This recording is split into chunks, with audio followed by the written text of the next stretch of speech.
Apenas apagamos a luz para que possamos concentrar melhor e não desviarmos as nossas atenções. E assim pedindo ao Pai, na sua infinita misericórdia, que nos ilumine, que nos proteja e que nos guie a fazer aquilo que seja da vontade dEle. Que o Divino Mestre possa estar sempre conosco e que nós agradecemos por essa semana, por este dia, por estarmos aqui na presença do Senhor buscando o conhecimento. Que a pleide de espíritos amigos nos ilumine, nos acompanhe e que ilumine a mente do meu querido irmão Cleito, para que ele possa passar a mensagem e que ela seja compreensível a cada um de nós, não só encarnados, como também encarnados. E assim, Jesus, agradecido a Ti por esta noite, é que te damos graças e dizemos: Pai nosso que estais nos céus, santificado seja o vosso nome. Venha a nós ao vosso reino, seja feita a vossa vontade, assim na terra como nos céus. O pão nosso de cada dia dai-nos hoje, Senhor. Perdoa as nossas ofensas, assim como perdoamos a todos aqueles que nos tenham ofendido. E não nos deixeis cair em tentação, mas livrai-nos, ó Pai, de todo mal, porque Teu é o reino e a glória, que assim seja. Amém. Boa noite a todos. Tá bom o áudio? Meus amigos, é sempre uma alegria, né, a gente estar juntos, né, para a gente poder falar de Jesus, né, falar do Evangelho. É sempre bom a gente dar uma parada, né, nos dias atribulados que a gente tem, né, nas dificuldades do dia a dia, a gente parar um pouquinho para refletir, um pouquinho para estudar, né, um pouquinho para pensar em tudo aquilo que Jesus nos passou, né, há mais de 2000 anos. E o que a gente vem estudando também nas obras espíritas, né, nos livros espíritas, essa parada é muito importante para a gente, né, para a gente respirar um pouquinho, para a gente pegar um ar e a gente poder conversar sobre alguns temas que nos auxiliam muito, né? E a reflexão que nós trouxemos hoje é sobre o Natal. A gente está aí, amanhã já é a véspera do Natal, né? Natal é dia 25, está bem pertinho, e gostaríamos de fazer uma pequena reflexão sobre essa data, a importância que essa data tem, né? Nos tempos da antiguidade, nós vamos encontrar uma festa muito curiosa, né? Realizada na Europa Ocidental, que era uma festa em honra ao deus Apolo, que era o deus do sol, que demarcava oficialmente a entrada do inverno na Europa Ocidental. Essa festa acontecia do dia 22 de dezembro até o dia 25 de dezembro. Eram 3 dias de festa, onde tinha várias e várias barraquinhas ali, tinha muita comida, tinha muita bebida, né? E na hora que o sol desaparecia nessa data aí, chegava o inverno e começava então a nevar. Aí as pessoas evocavam a presença do sol, né? Porque as pessoas, claro, gostavam do sol, começavam a evocar essa presença. Aí passava aqueles carros, né, com Deus Apolo ali, onde as pessoas faziam reverência, né? Essa festa, que acontecia em toda a Europa ali ocidental, e mais especificamente em Roma, né? Roma, que era o centro ali de tudo, as pessoas iam de várias e várias cidades menores ali para Roma, para assistir essa festa do deus Apolo, né? Eram caravanas imensas de pessoas que chegavam lá. E tinha um fato muito interessante nessa festa, que as donas de casa, as senhoras, né, elas preparavam frutas, né, durante a estação do verão, e elas começavam a desidratar essas frutas, para quando chegasse o inverno, elas poderem comer aquelas frutas secas, né? E de lá a gente traz essa tradição até hoje, né? A gente bota as frutas secas na nossa ceia, né? E vem de lá. Tinha também uma tradição entre elas de fazer pão, né, fazer alguns alimentos e trocar entre os vizinhos. Elas colocavam num tecido ali, né, embrulhavam e trocavam os presentes, né, nessa festa de Apolo também. Mas o que essa festa ao deus Apolo tem a ver com Jesus, né? A gente não sabe exatamente a data específica em que Jesus nasceu. A Bíblia não cita, né, nominalmente dia 25 de dezembro como o nascimento de Jesus. A gente não tem uma fonte histórica para comprovar que foi o dia 25 de dezembro que Jesus nasceu.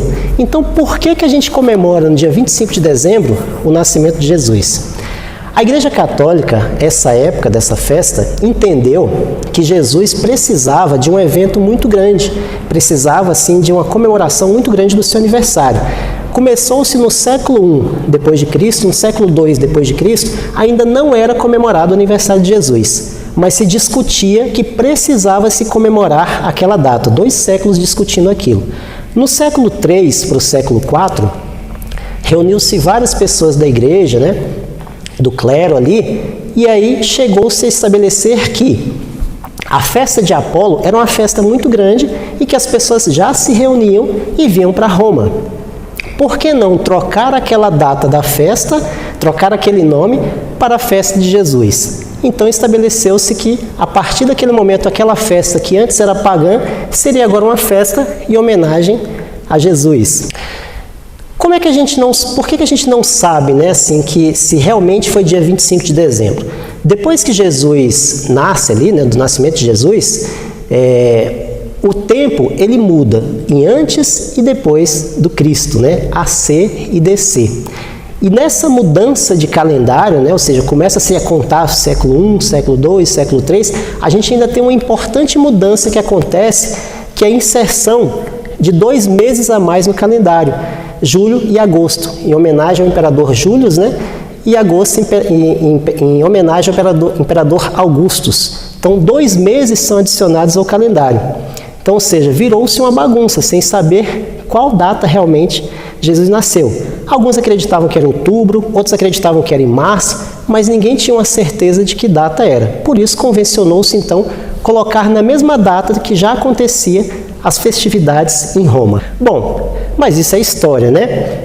Essa data que a gente comemora, que a gente sabe que é simbólica, que Jesus não nasceu exatamente nessa data, mas que para a gente não tem importância nenhuma, né? Se ele nasceu nessa data, se não nasceu nessa data, isso não é importante. O importante para a gente é o simbolismo que acontece na época do Natal. Ou seja, época do Natal é uma época que a gente está mais junto, que a gente confraterniza mais, que a gente está com o coração mais solidário, né? As campanhas aumentam nessa época de Natal, as pessoas começam a doar mais, né? Alguns ficam muito alegres com a data, com o feriado, né? Começam a preparar as coisas. Outros ficam tristes, né? Ao ouvir talvez aquela música da Simone, né? Então é Natal e o que você fez? E a gente começa a pensar, o que eu fiz nesse ano, né? Que coisas que eu fiz nesse ano? Então, são vários sentimentos que se cruzam nessa época do Natal, né? O enfeite, a árvore, né? Aquela cerimônia de você ir lá, aquele ritual de você preparar a árvore, né? De colocar as bolinhas, aquele ritual de você colocar presentes ali na árvore. E a gente também tem uma data bem comercial. O comércio se aproveitou dessa data para poder estimular, né, a venda, né, para poder estimular através do marketing, muitas vezes agressivo, né, de que você tem que comprar alguma coisa e que você tem que trocar presentes, né? Se a gente liga a nossa TV, se a gente assiste algum vídeo no YouTube, já vem aquela propaganda, compre isso no Natal, compre isso no Natal. Recentemente até vi uma propaganda que eu achei bem interessante, que ela falava assim, era de uma grande concessionária de veículos, e ela dizia, compre esse carro aqui e leve a sua felicidade para casa, como se a felicidade estivesse naquele objeto. Aí você leva a felicidade para casa, alguém rouba aquele carro, levou embora a sua felicidade, né? Então, temos que ter cuidado ao colocar nossa felicidade em um objeto. É ruim ter objetos? De forma alguma, né? De forma alguma é ruim, né? Ou seja, são coisas que nos deixam felizes, são coisas que a gente demora para conquistar, a ter, né? Um equipamento de filmagem, né? Um carro, uma casa, um objeto, um tênis, um celular, são coisas que a gente trabalha para isso. Mas o ruim é quando a gente coloca toda a nossa esperança ou a nossa felicidade naquele objeto. É o valor que a gente dá àquilo, né, em si. Se eu dou mais valor ao objeto do que ao meu bem-estar, à minha felicidade, aquilo não está me fazendo bem. Então é esse o cuidado que nós devemos ter em relação aos objetos, não deixar que eles nos dominem, né? Bom, mas temos toda essa festividade terrena, né? E o que nos importa muito é entender o sentido espiritual que o Natal tem. Há um sentido espiritual muito grande na época do Natal. Há um Natal simbólico, né? Que é muito importante para a gente. Que a gente vai pegar Chico Xavier, na década de 60, dando uma entrevista ao programa Pinga Fogo, na antiga TV Tupi, né, década de 60, onde um jornalista pergunta para o Chico, né, qual a importância do Natal.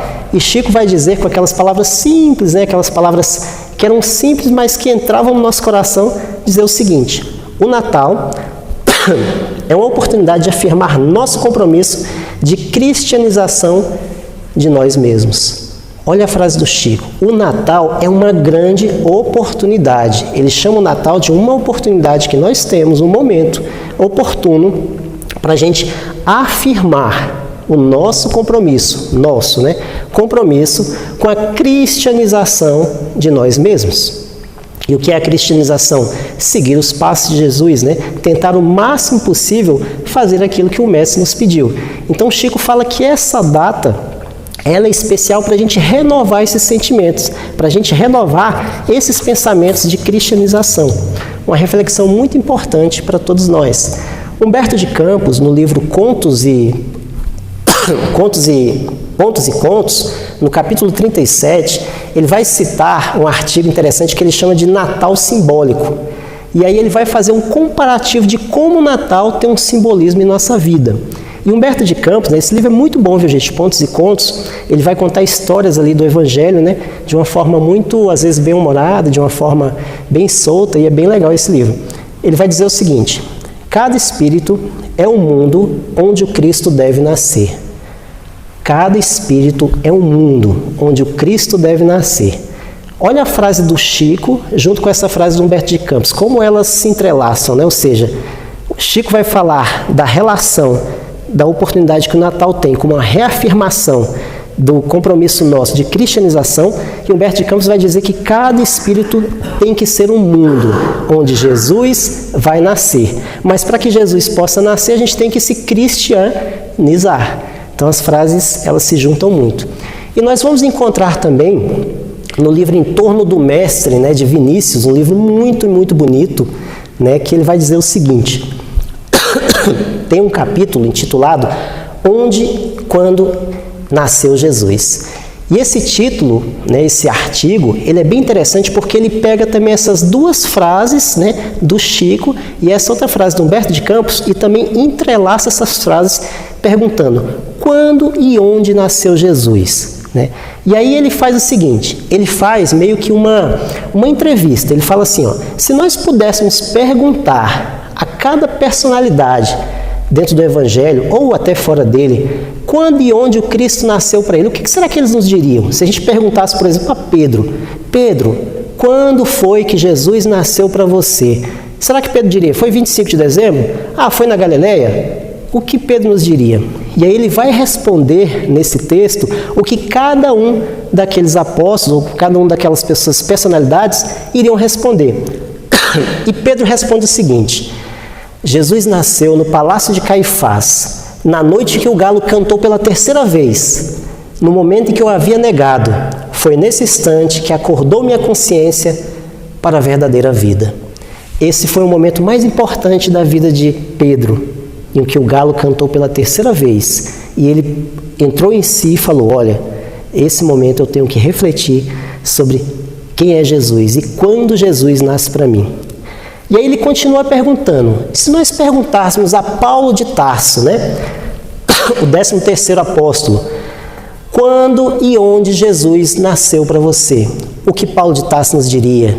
E ele diria, Jesus nasceu na estrada de Damasco, quando envolvido por intensa luz que me deixou cego, pude ver a figura nobre e serena que me perguntava, Saulo, Saulo, por que me persegues? E na cegueira passei a enxergar um mundo novo quando eu lhe disse, Senhor, que queres que eu faça?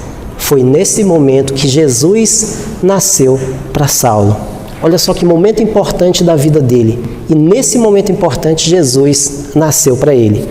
Se nós pudéssemos perguntar a Joana de Cusa, uma grande devota de Jesus, né, que morreu na figura por Nero, né, Nero na sua sandice acabou levando vários e vários cristãos à fogueira, simplesmente por serem cristãos, simplesmente por acreditarem em Jesus, e Nero foi lá e mandou colocar fogo em vários, né?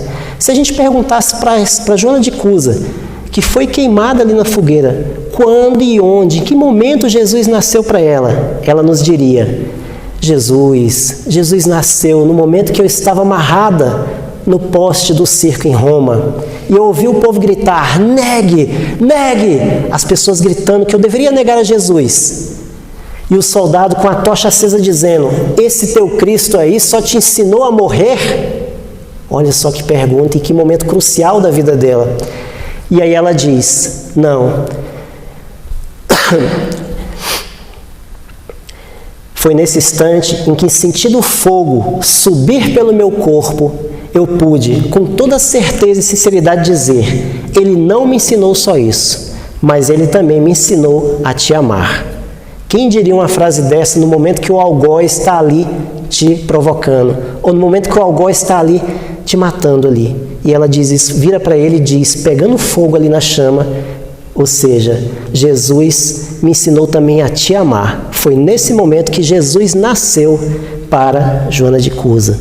Se pudéssemos perguntar a Tomé, né, aquele que tinha que ver para crer, né, que momento Jesus nasceu para você, Tomé? E que dia foi que Jesus nasceu para você? Tomé nos diria: Jesus nasceu naquele dia inesquecível, que Ele me pediu para tocar as suas chagas, e me foi dado testemunhar que a morte não tinha poder sobre o Filho de Deus. Só então compreendi o sentido de suas palavras: eu sou o caminho, eu sou a verdade e eu sou a vida. Foi nesse momento que Jesus nasce para Tomé. Se perguntássemos a Francisco de Assis, um grande exemplo que nós temos da humanidade, né, de humildade, de amor, de fé. Francisco, quando e onde Jesus nasceu para você? Ele nos diria: Ele nasceu no dia que na Praça de Assis entreguei minha bolsa, entreguei minhas roupas e até meu nome para segui-lo incondicionalmente, pois sabia que somente Ele é a fonte inesgotável de amor. Foi nesse momento que Jesus nasceu para mim. Se perguntássemos à mulher de Samaria, aquela que deu água a Jesus no poço: mulher, que momento que Jesus nasce na tua vida? Que momento Jesus nasce para ti? Ela nos responderia: Jesus nasceu na fonte de Jacob, na tarde em que me pediu de beber e me disse: mulher, eu posso te dar a água da viva, a água viva que sacia a sede. Venha, venha o meu amor de Deus, venha o amor de Deus que santifica as criaturas. Nesse momento, naquela tarde, eu soube que ele era realmente um profeta de Deus, e eu lhe pedi: Senhor, dá-me desta água. Foi nesse exato momento que Jesus nasceu para mim. Se perguntássemos a João Batista: João Batista, que momento que Jesus nasce para você? João Batista diria: olha, Jesus nasceu naquele instante em que, chegando ao Rio Jordão, pediu-me que eu o batizasse. E eu fiquei estático. Eu batizar o Cristo? Batizar Jesus? E ante a meiguice do seu olhar, pediu-me. E ante a sua majestade, a sua figura, eu ouvi aquela voz do alto: este é meu filho amado, no qual pus a minha complacência. Compreendi que chegara o momento de ele crescer e eu diminuir para a glória de Deus. Foi nesse momento que Jesus nasceu para mim, naquele Rio Jordão, enxergando aquela figura magnânima de Jesus. Se perguntássemos a Lázaro: Lázaro, que momento Jesus nasceu para ti? O que Lázaro nos diria? E Lázaro diria: Jesus nasceu em Betânia na tarde que visitou meu túmulo e disse: Lázaro, levanta-te. Nesse momento compreendi finalmente que ele era a ressurreição e a vida. Foi nesse momento que Jesus nasceu para Lázaro. Se perguntássemos a Judas Iscariotes: Judas, em que momento Jesus nasce para ti, Judas? O que Judas nos diria? Jesus nasceu no instante em que eu assisti o seu julgamento e a condenação. Compreendi que acima de todos os tesouros terrenos estava Jesus. Olha só que estalo na vida de Judas. Naquele momento ele compreendeu que o material não era o mais importante, mas que o mais importante era a amizade, o amor, né? Ou seja, aquilo que a gente conquista, seja que a gente leva, né? Seja o amor, a amizade, os relacionamentos, e não os tesouros, né? Se a gente perguntasse a Bezerra de Menezes, o grande médico dos pobres, que momento, Bezerra, Jesus nasce para ti? O que Bezerra nos diria? Bezerra diria: Jesus nasceu no momento em que eu desci as escadas da Federação Espírita Brasileira. Bezerra de Menezes já foi presidente da Federação Espírita Brasileira. E um homem se aproximou dizendo: vim devolver-lhe o abraço que me deste em nome de Maria, porque renovei minha fé e confiança em Deus. Foi naquele instante em que percebi a sua misericórdia e o seu imenso amor pelas criaturas. No momento em que uma pessoa agradeceu a ele, algo que ele tinha feito, que ele nem esperava aquilo, foi ali que ele viu Jesus nascer. E ele falou: a caridade é uma das coisas mais importantes que existe. E Jesus é a caridade. Ele me ensinou a ser caridoso. Ou seja, a cada um Jesus nasce em determinado momento. Se perguntássemos a Maria de Nazaré: ó Maria, que momento que Jesus nasce para ti? Maria diria: Jesus nasceu em Belém, sob as estrelas. Eram focos de luz guiando os pastores e suas ovelhas ao berço de palha. Foi quando segurei em meus braços, pequenino, um bebezinho, e senti se cumprir a promessa de um novo tempo, através daquele menino que Deus enviara ao mundo para ensinar os homens a lei maior de amor. Foi nesse momento, olhando para aquele bebezinho, eu sabia que era o meu filho, Jesus. Se perguntássemos a Maria de Magdala: que momento, Maria, Jesus nasce para ti? O que Maria nos diria? Jesus nasceu em Betânia. Foi certa vez que sua voz, tão cheia de pureza e santidade, despertou em mim a sensação de uma vida nova, com a qual até eu jamais sonhara até o momento. Foi nesse momento que Jesus nasceu para mim. E aí a pergunta vem: e para nós, meus amigos, para nós todos aqui, que momento de nossa vida Jesus nasceu? Será que ele já nasceu em nossas vidas? Será que houve um momento que a gente se relembra assim, que vem na memória, que fala: esse momento, eu acho que foi um momento crucial que Jesus nasceu em minha vida? E se talvez a gente não tenha nascido ainda, o que a gente precisa fazer? É uma reflexão que a gente busca nesse Natal. Que momento de nossa vida Jesus nasce para a gente? No livro Antologia Mediúnica do Natal, Emmanuel, no capítulo intitulado O Natal do Cristo, vai dizer o seguinte: se Jesus não nascer e crescer na manjedoura de nossa alma, em vão os anos novos se abrirão iluminados para nós. Olha que frase muito boa de Emmanuel, Se Jesus não nascer na manjedoura de nossa alma, ou seja, Jesus tem que nascer para nós, em determinado momento de nossa vida. Se ele não nascer na manjedoura da nossa alma, em vão, seja, os anos não se abrirão iluminados para nós. Porque Jesus traz a luz, ele é o caminho, a verdade, a vida. E ele vai trazer essa luz para a nossa vida. Então temos que deixar Jesus nascer em nossos corações para que, baseados lá no que o Chico falou no início, o Natal seja mais completo, seja realmente a reflexão da cristianização em nós desse Natal. E aqui, o que eu devo fazer para que o Cristo nasça na minha vida? O que eu devo fazer para que Jesus esteja em nossa vida? Todos nós queremos a companhia de Jesus. Todos nós queremos que Jesus habite a nossa casa. Todos nós queremos que falar em Jesus, ou que Jesus seja nosso amigo ali do lado, Mas o que nós fazemos para que ele realmente seja companhia? O que nós fazemos em nossa casa para que Jesus habite nessa casa? O que eu falo no dia a dia para que ele seja aquele meu amigo que esteja do meu lado? Quais comportamentos eu venho tendo para que Jesus esteja sempre ao meu lado? Que ambiente eu tenho criado para o Cristo? Que atitudes eu tenho tomado? Como eu tenho tratado as pessoas para que o Cristo esteja ali do meu lado?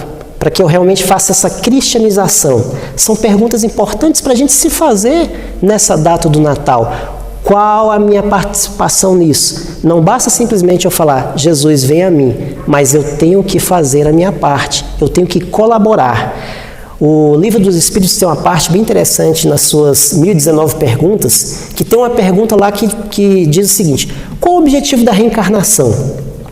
E aí a resposta é bem interessante porque são duas respostas, os objetivos são dois. A primeira resposta é: o objetivo é evoluir. Todos nós viemos aqui para crescermos, para evoluirmos. Ou seja, isso não há dúvida, é uma coisa muito importante para todos nós, saber que a gente está aqui para crescer e evoluir. E a segunda resposta, que é muito interessante também, ele vai dizer o seguinte: além de crescer e evoluir, nós estamos aqui para ser co-participantes do Criador, ser co-criadores. Olha só que importância que Jesus dá nisso.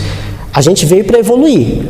E para evoluir a gente também tem que ser co-criador. E o que é ser co-criador nesse mundo, né? Ou seja, auxiliar na obra de Deus. Auxiliar como? Auxiliar em qualquer lugar que a gente estiver. Seja no nosso trabalho, tentar ser um chefe melhor, tentar ser um funcionário melhor, tentar ser um companheiro melhor da sessão ali com as pessoas.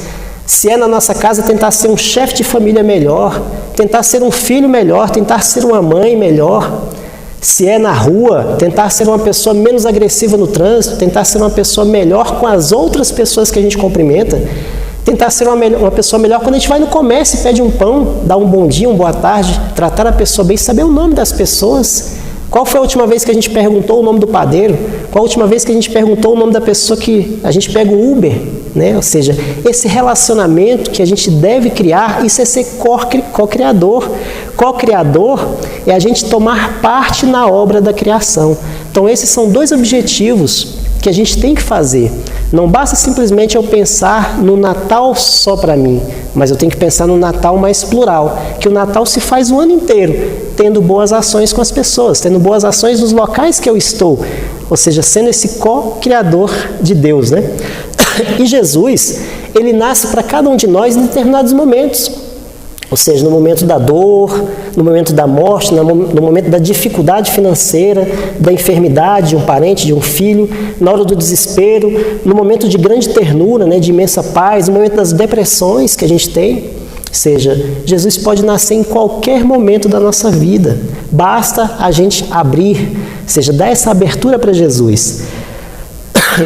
E a gente também se perguntar, será que o Cristo corresponde para mim a uma realidade vivencial, uma realidade de vida, ou o Cristo ainda é reverenciado nos altares? Será que eu coloco o Cristo no altar e tomo uma distância muito grande de mim e Ele? Ou será que eu pego o Cristo para uma realidade vivencial do dia a dia, de tentar fazer no dia a dia as coisas que Ele nos pediu? Ou seja, tomar aqueles passos que Jesus tomou e a gente tentar, pelo menos um pouquinho. O que será que Jesus faria no meu lugar aqui? Como será que Jesus decidiria isso? O que Jesus faria se tem alguém ali pedindo comida e eu simplesmente passo direto? O que Jesus faria nesse momento? Começar a parar e se perguntar. E aí a gente vai tomando um pouco dessa cocriação, tomando um pouco dessas atitudes cristãs que são muito importantes na nossa vida, né? E aí, a gente falava no início da simbologia, né? Ou seja, o Evangelho de Jesus, há uma simbologia muito grande de todos os atos que foram feitos ali, da gente entender esses atos na nossa vida, né? Por que Jesus veio numa manjedoura, né? Algo tão simples ali, cheio de animais, né? Ou seja, há uma simbologia da simplicidade que a gente deve ter na nossa vida, né? E aí, se a gente pudesse pegar esses personagens que a gente acabou de citar aqui, o que a gente poderia tirar de simbologia que cada um deles tem e isso ser útil para a nossa vida? Pedro, por exemplo, que é considerado a rocha do Evangelho, né?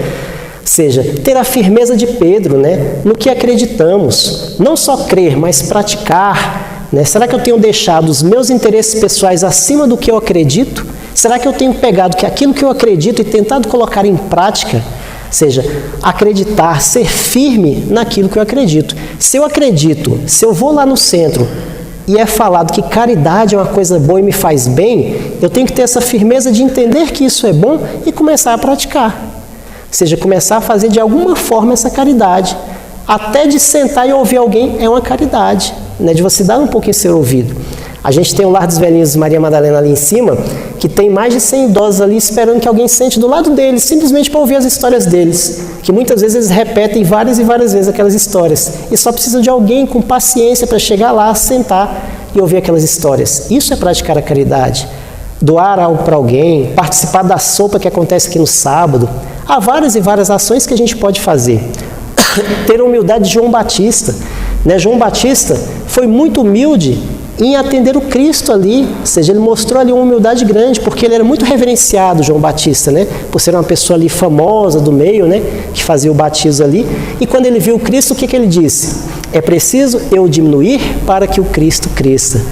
Quantas vezes nós pegamos uma frase dessa e pensamos, é necessário que eu diminua os meus interesses, é necessário que eu diminua o meu orgulho e a minha vaidade para que Jesus cresça no meu coração.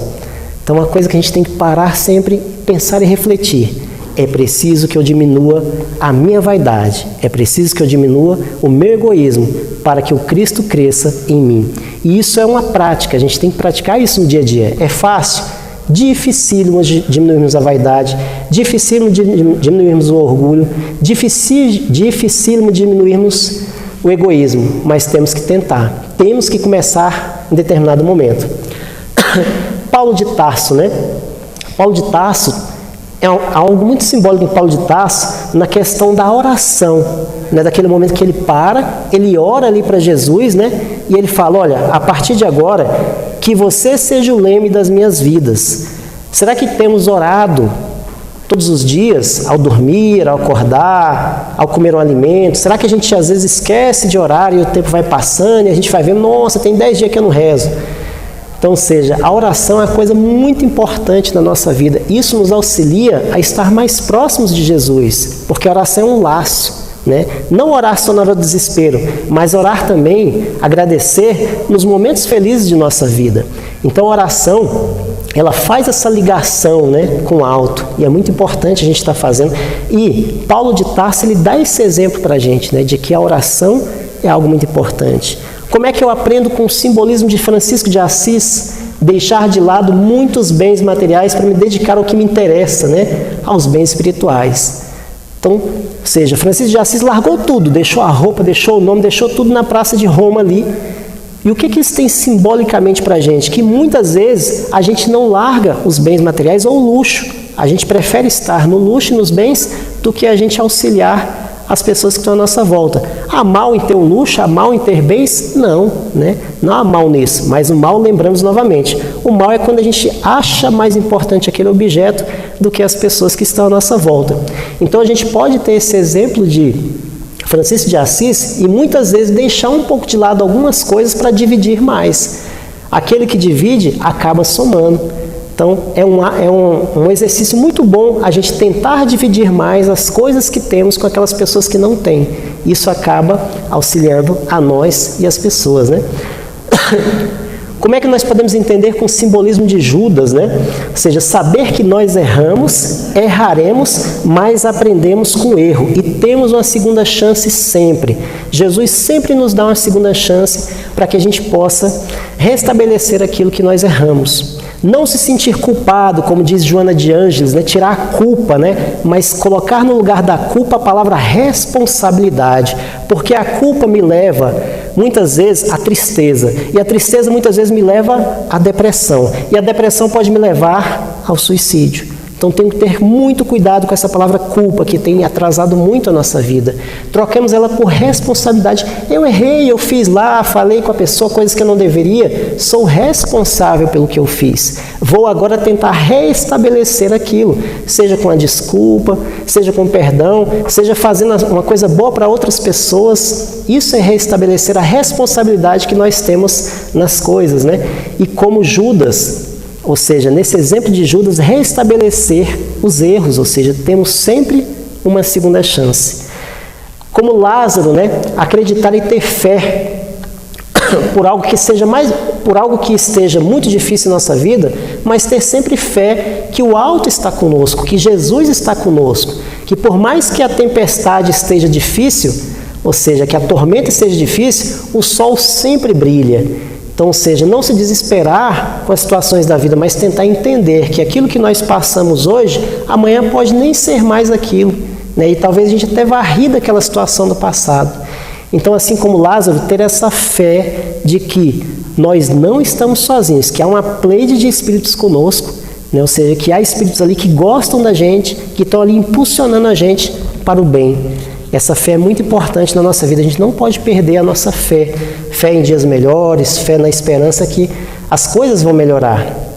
Como Maria de Nazaré, ou seja, ter essa dedicação, essa renúncia, esse sacrifício, né, que ela teve com Jesus. Ela renunciou uma vida inteira para estar ali com Jesus, né? O quanto nós temos renunciado os prazeres da gula, os prazeres da ociosidade muitas vezes, o quanto nós temos nos dedicado por uma causa, temos feito sacrifício por nossa melhora íntima. Então esse é um simbolismo que Maria de Nazaré traz para a gente, ou seja, o sacrifício, a dedicação e a renúncia. São coisas que nós temos que adicionar mais na nossa vida e refletir mais nesse Natal. O quanto esse ano eu me dediquei a uma causa ou alguém, o quanto esse ano me sacrifiquei para que eu pudesse, por exemplo, talvez estar lá no centro e um pouquinho mais. O quanto eu me sacrifiquei, o quanto eu renunciei por alguém, o quanto eu renunciei pela minha família, o quanto eu renunciei para poder pensar mais no meu lado espiritual. Isso é muito importante na gente. Então, diante de todas essas reflexões, ou seja, desse simbolismo que cada uma dessas personalidades nos traz, o Natal é esse momento propício em nossa vida para refletirmos sobre essa simbologia que está por trás de tudo isso. Ou seja, essa simbologia do Natal. Não a data terrena, mas esse Natal espiritual que está aí. Essas, meus amigos, são algumas reflexões sobre essa importante data que nós temos, né? Que a gente não possa deixar, que a gente não deixe as mesas fartas, mas o coração vazio, né? Que a gente não enfeite coisas demais e não busque realmente o verdadeiro enfeite do coração, né? De ter um coração enfeitado com amor, com paz, com serenidade, né? Que a gente busque nesse Natal refletir em torno do cristianismo em nossa volta, né? E que a gente realmente procure responder essa pergunta, né? E para nós, quando é que Jesus nasceu? Onde e quando Jesus nasceu em nossa vida? Essa é uma reflexão que fica para todos nós, né, nesse nosso estudo de hoje. Talvez mais perguntas do que respostas, mas a vida é interessante quando você tem perguntas e você vai atrás dessas perguntas.